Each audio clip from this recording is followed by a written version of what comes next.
Assalamualaikum warahmatullahi wabarakatuh. Kami dari kelompok 3 yang terdiri dari Saya Arifah Lutfianti. saya Kesyana Tania Subroto Saya Sekarang Distia Putri. Saya Dwi Nugraini. ingin mempresentasikan tentang agama sebagai moral akhlak mulia dalam kehidupan. Selamat menyaksikan. Agama adalah suatu ajaran atau sistem yang mengatur tata keimanan atau kepercayaan dan peribadatan kepada Tuhan Yang Maha Esa, serta tata kaidah yang berhubungan dengan pergaulan manusia dan manusia serta lingkungannya.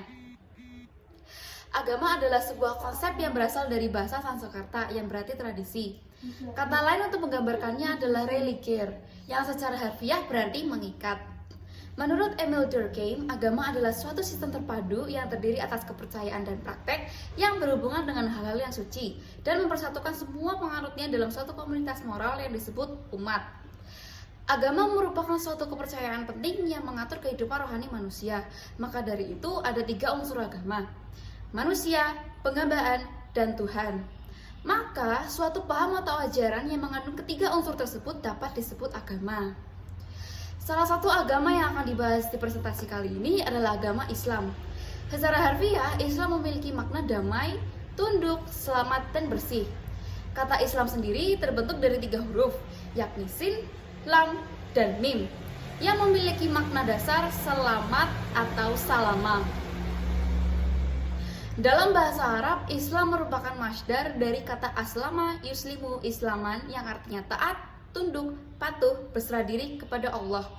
Sedangkan jika dilihat dari asal katanya, maka Islam berasal dari kata asalmu, aslama, istaslama, salim, dan salam.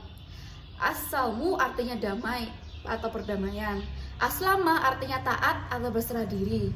Istaslama artinya berserah diri. Salim artinya bersih dan suci. Salam artinya selamat atau keselamatan. Kata Islam sebagai agama disebut juga dalam Al-Quran dalam surah Al-Imran ayat 19, Al-Imran ayat 85, dan hadis Jibril. Materi selanjutnya yaitu karakteristik dan kesempurnaan ajaran Islam. Dalam agama Islam, yang dengannya Allah Ta'ala mengutus Rasulnya Muhammad SAW, Allah menghalalkan segala yang baik lagi bermanfaat dan mengharamkan segala yang buruk lagi berbahaya, memerintahkan segala perkara baik dan melarang segala bentuk kemungkaran. Ia adalah agama yang mudah dan toleransi, tidak terdapat kesulitan di dalamnya, dan juga tidak ada beban dan tanggung jawab yang tidak mampu dipukuli oleh manusia. Dan ia adalah agama yang komprehensif dan sempurna, relevan pada setiap waktu dan tempat hingga akhir kiamat.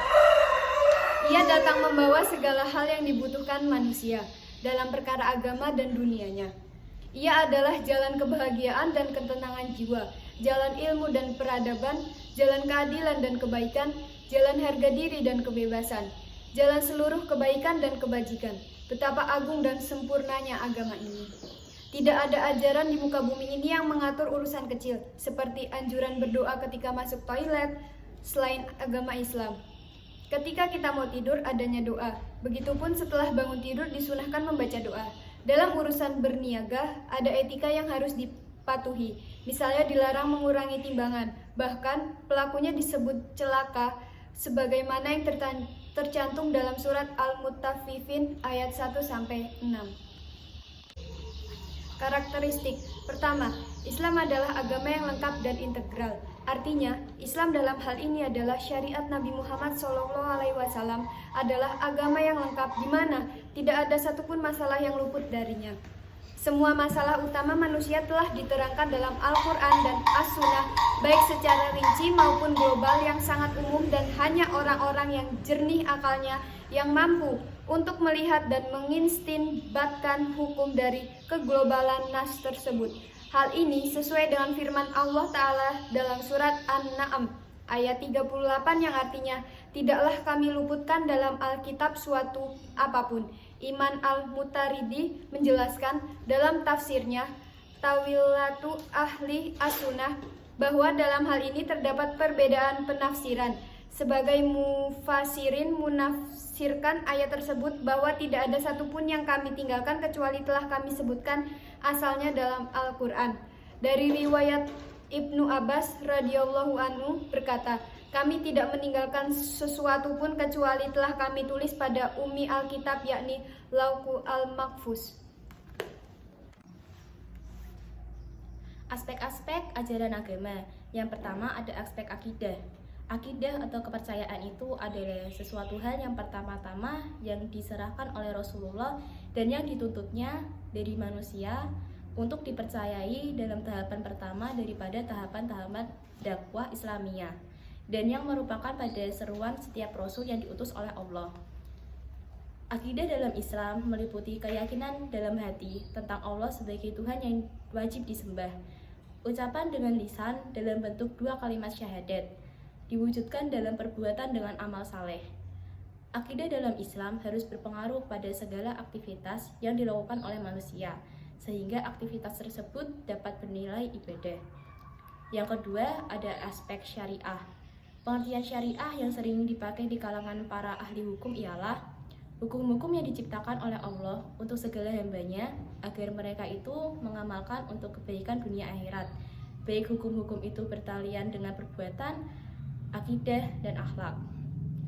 Syariah berasal dari wahyu Allah yang dituangkan dalam Al-Quran dan Al-Hadis, diwajibkan untuk ditaati dan dilaksanakan sebagaimana mestinya apabila manusia ingin hidup bahagia dan tentram baik di dunia dan di akhirat. Syariah berpusat pada 2 segi kehidupan yang cukup mendasar, yaitu aspek ibadah dan muamalah. Yang ketiga ada aspek akhlak. Akhlak ialah suatu gejala kejiwaan yang sudah meresap dalam jiwa, yang daripadanya timbul perbuatan-perbuatan dengan mudah, tanpa mempergunakan pertimbangan terlebih dahulu. Dalam menjalankannya, usahakan berpedoman pada Al-Quran dan Al-Hadis. Secara garis besar, berdasarkan sifatnya terbagi pada 2, yakni akhlak terpuji dan akhlak tercela. Dari segi bentuknya, akhlak bisa dibagi pada 3, yaitu akhlak kepada Allah, akhlak terhadap manusia, akhlak terhadap makhluk-makhluk lain. Untuk materi selanjutnya yaitu sumber-sumber ajaran agama. Sumber ajaran agama terdiri dari 3, yaitu pertama Al-Quran. Al-Quran merupakan kitab suci umat Islam yang berisi tentang akidah, ibadah, hukum peringatan, kisah-kisah dan pengembangan iptek yang dijadikan sebagai acuan dan pedoman hidup umat Nabi Muhammad SAW. Yang kedua, hadis atau sunnah. Sunnah merupakan kebiasaan yang dilakukan oleh Rasulullah, baik dari segi perbuatan maupun ketetapan atau persetujuan Rasulullah terhadap apa yang dilakukan oleh para sahabatnya. Menurut ulama salaf, as-sunnah adalah petunjuk yang dilakukan oleh Rasulullah dan para sahabatnya, baik tentang ilmu, istiqot, dan perkataan maupun perbuatannya. Yang ketiga yaitu ijtihad. Ijtihad yaitu segala kemampuan berpikir secara maksimal untuk mengeluarkan hukum syariah dari dalil-dalil syarah yaitu Al-Quran dan hadis. Materi selanjutnya yaitu cara mempelajari agama. Dalam mempelajari agama terdiri dari 1. Pendekatan antropologis. Pendekatan antropologis dalam memahami agama dapat diartikan sebagai salah satu upaya memahami agama dengan cara melihat wujud praktik keagamaan yang tumbuh dan berkembang dalam masyarakat.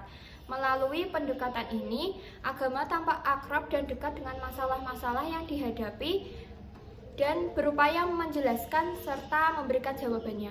Dengan kata lain, bahwa cara-cara yang digunakan dalam ilmu antropologi ini melihat suatu masalah yang digunakan pula untuk memahami masalah tersebut. Kedua, pendekatan sosiologi adalah ilmu yang mempelajari hidup bersama dalam bermasyarakat dan menyelidiki ikatan-ikatan antara manusia yang menguasai hidupnya. Sosiologi mencoba mengerti sifat dan maksud hidup, cara terbentuk dan tumbuh serta berubahnya perserikatan-perserikatan hidup, kepercayaan, keyakinan yang memberi sifat tersendiri kepada arah hidup bersama dalam tiap persekutuan hidup manusia. Yang ketiga yaitu pendekatan filosofis. Secara harfiah, kata filsafat berasal dari kata philo yang berarti cinta kepada kebenaran, ilmu, dan hikmah. Selain itu, filsafat dapat pula berarti mencari hakikat sesuatu, berusaha menautkan sebab dan akibat, serta berusaha menafsirkan pengalaman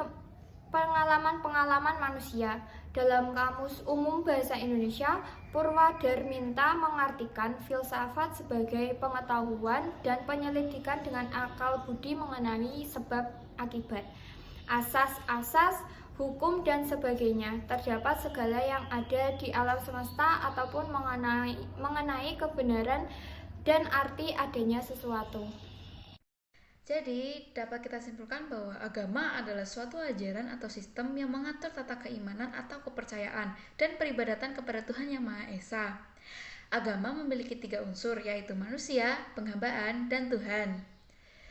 Dalam bahasa Arab, Islam merupakan masdar dari kata aslama yuslimu islaman yang artinya taat, tunduk, patuh, berserah diri kepada Allah. Dalam agama Islam, Allah menghalalkan segala yang baik lagi bermanfaat dan mengharamkan segala yang buruk lagi berbahaya. Ia adalah agama yang mudah dan toleransi, tidak terdapat kesulitan di dalamnya dan juga tidak ada beban dan tanggung jawab yang tidak mampu dipikul oleh manusia. Aspek-aspek agama ada 3, yaitu aspek akidah, aspek syariah, dan aspek akhlak. Lalu sumber-sumber ajaran agama ada Al-Quran, hadis atau sunnah, dan ijtihad. Dalam mempelajari agama terdiri dari 3 pendekatan: pendekatan antropologis, pendekatan sosiologi, dan pendekatan filosofis. Sekian dari kelompok kami, terima kasih.